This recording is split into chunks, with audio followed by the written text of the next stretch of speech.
ទេសចរព្រៃភ្នំស្រងល្អតាមដងព្រឹកព្រៃ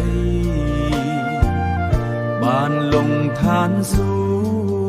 គ៌ស្រងល្អឥតបីធ្វើឲ្យកាំងវៃញាប់ញ័រចិនដា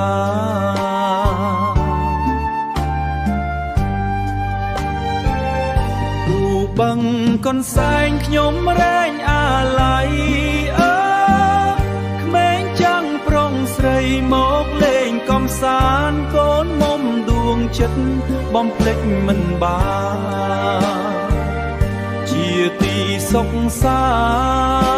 ន្តជាទីសុខសាន្តជាទីសុខសាន្តលងប្រានជប់ស្នេហ៍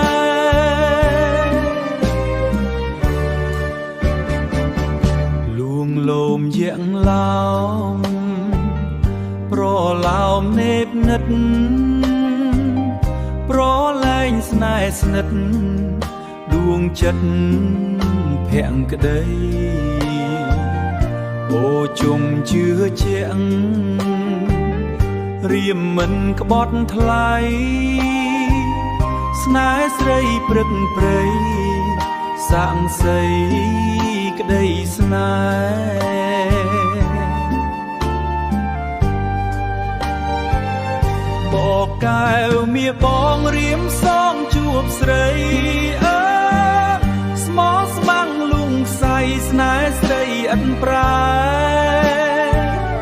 មានតែអូនមួយជាគូបបេទេវតាជួយថែស្នេហ៍ឲ្យជួបពិតស្នេហ៍ឲ្យជួបពិត